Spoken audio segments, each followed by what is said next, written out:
Welcome to the first lesson of Social and Political Life, that is, Story of Democracy.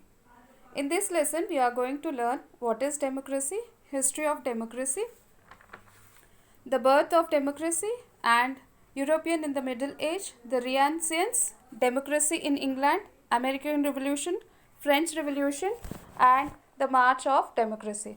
So, let us start. The first, what is democracy? According to the famous quote by Abraham Lincoln, the President of USA, describes democracy as rule of the people. He has defined the definition as democracy is the government of the people, by the people and for the people. Means the government is formed by the elections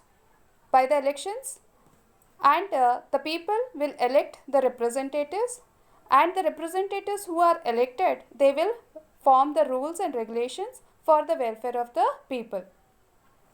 So democracy offers people of the choice to how they want to be the governed and by whom they want to be governed. So democracy may depend on the two important principles, that is equality and freedom. So what is equality means? Everyone are equal before the law. The citizens of all over the country is equal before the law. And freedom means every citizen has a right to express their opinions and feelings freely. So a democratic form of government ensures that its citizens are guaranteed their fundamental rights which are mentioned in the constitution. So what is constitution? A constitution is a written document that contains the law of a country, and also it describes the functions of the government and limits the powers of the government. In the constitution, it has been provided the basic fundamental rights of a citizen. So let us see what are the 6 fundamental rights. That is right to freedom, right to equality, right against exploitation, right to freedom of religion, culture and educational right, and right to constitutional remedies.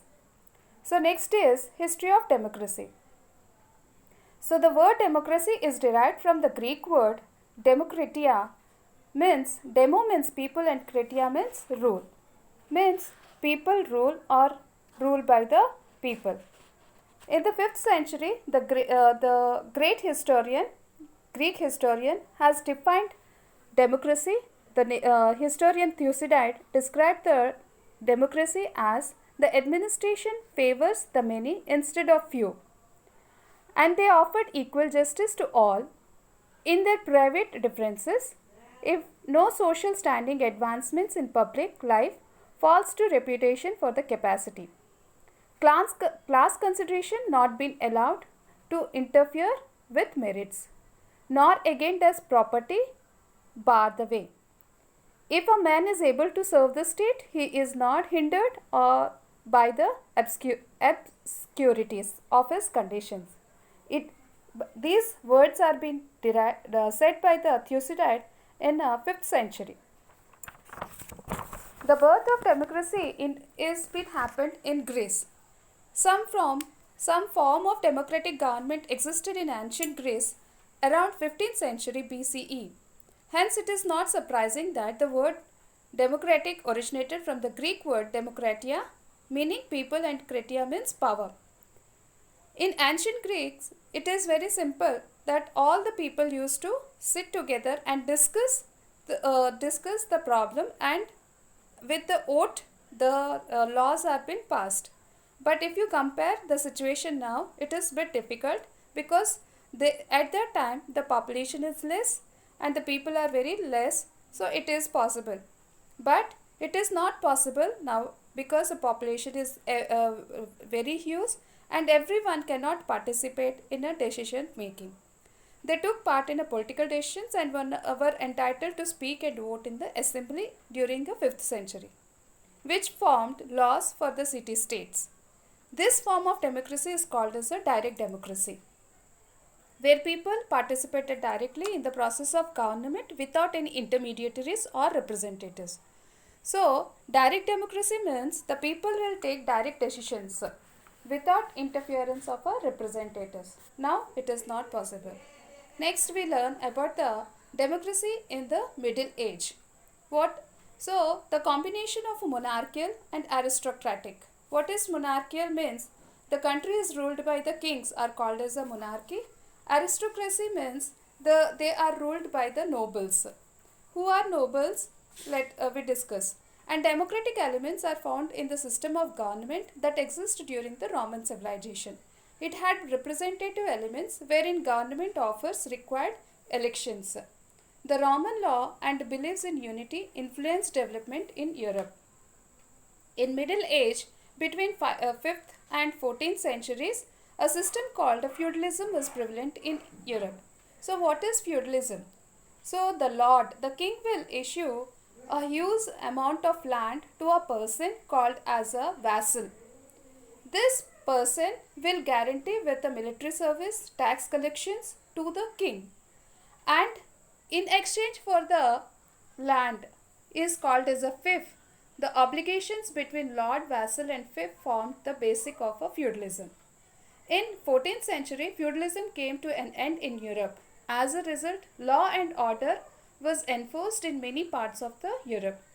Nationalism and representative democracy were the logical outcomes of the developments. Nationalism means struggle for the freedom of a country to be free from a monarchy rule is called as a nationalism. Representative democracy is also called as a indirect democracy because people will elect the representatives. The representatives in turn will form the government and the government will form the rules and laws for the development of the people. So it is called as the indirect democracy.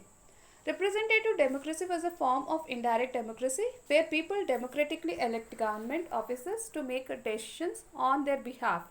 During this period, there was a growth of democratic values among the people of Europe. Legislative bodies, which are composed of representatives of various groups, begins to emerge. What is meant by legislators? The people who are elected as representatives will now form the rules and regulations, will frame the laws. Those are called as a legislative body. Next, the Renaissance means rebirth.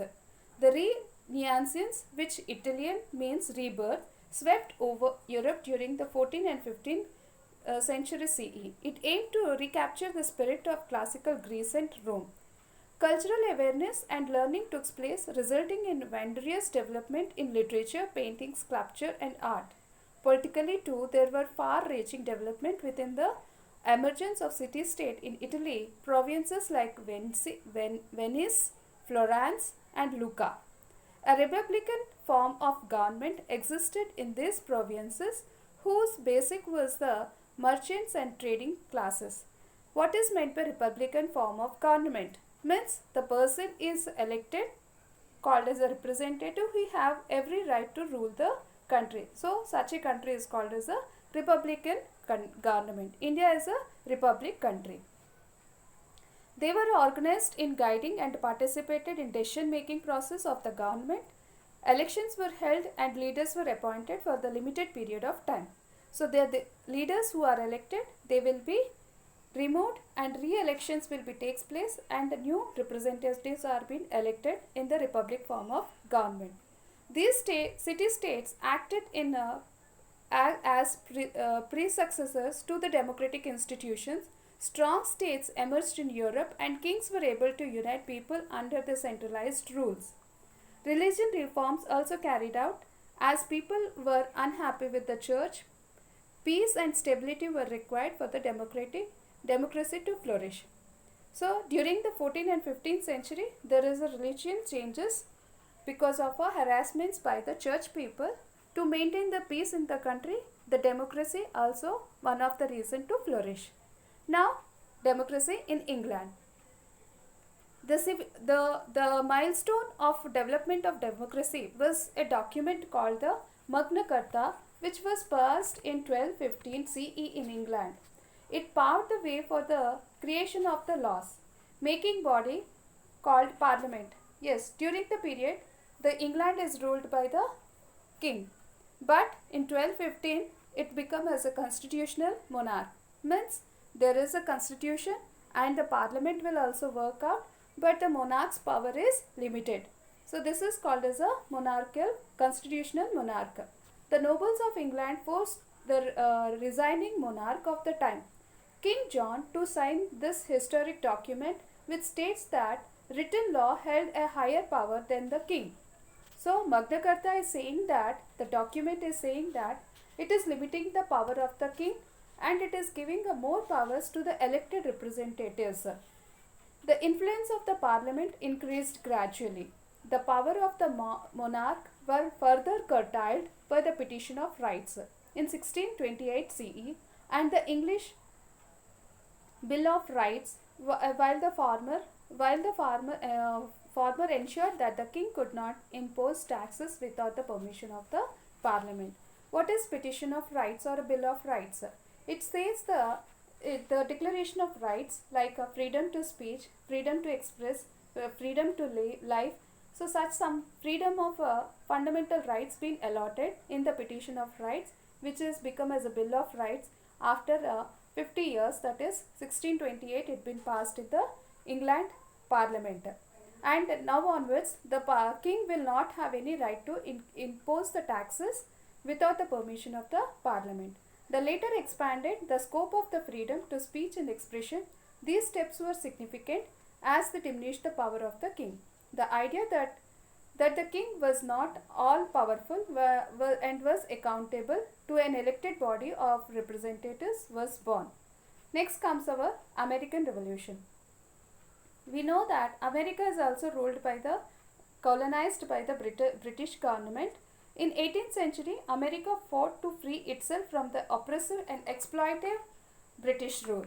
The concept of when it get a freedom, it adopted the democratic government.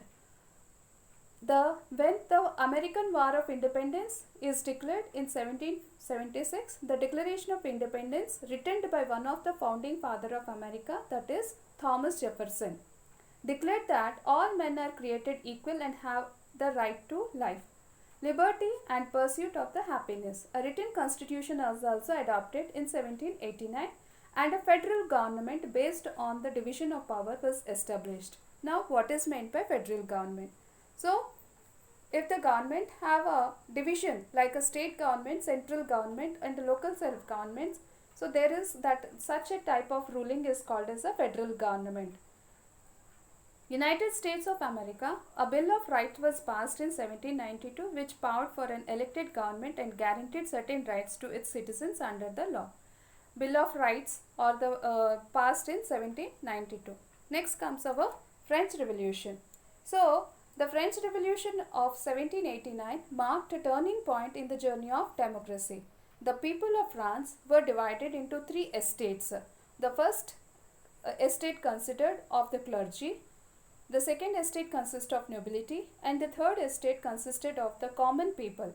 While the clergy and the nobles enjoyed all the privileges. So the society of the France in 18th century have three estates, where the two estates like a nobles and the clergies enjoys certain privileges that are not to pay the tax, exemption of paying the tax. So all the third estate people has to pay a high amount of taxes. The revolution with its slogan of liberty, equality and fraternity. Liberty means freedom, equality means everyone in the society are equal, born equal and have the equal rights, and fraternity means the brotherhood. All the citizens are the brothers and sisters of the country, was directed against the clergies and the nobles. On 17th June 1789, the Third Estate declared itself as a national assembly. In August 1789, it adopted the Declaration of Rights of Men and Citizens. It declared that all men are born free and have equal rights. It gave people the right to liberty, equality and fraternity. A constitution was framed and it came into the force in 1791. The France was a landmark in the history of democracy. It marked the end of absolute monarchy and established the principles of a self-government. So then onwards, most of the European countries started to stop the monarchical rule and starting the democratic rule. It strengthened the principle of the idea that people are supreme and laid the foundation of democratic government. The series of revolutions swept Europe in 19th century as people demand greater rights and participate in the government. By the end of 19th century, almost all governments have adopted various forms of constitutions that limit the power of monarchs. Next, march to the democracy. As the voice for the democracy grew louder, more development took place worldwide in 20th century. The women's suffrage movement gained pace with the women demanding the right to vote. Means till that period, the women have no equal political right. It is the New Zealand country gave the first to universal adult franchise in 1893.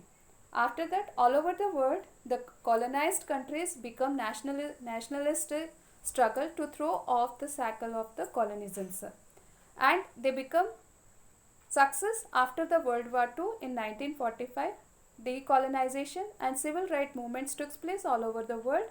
Many countries in Asia, Africa and South America declared their independence.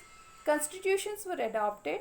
These countries that prescribes the power of the government and enshrine the right of the people. The Declaration of Human Rights in passed in 1948. A culmination of a long struggle for human dignity was signed by most countries of the world.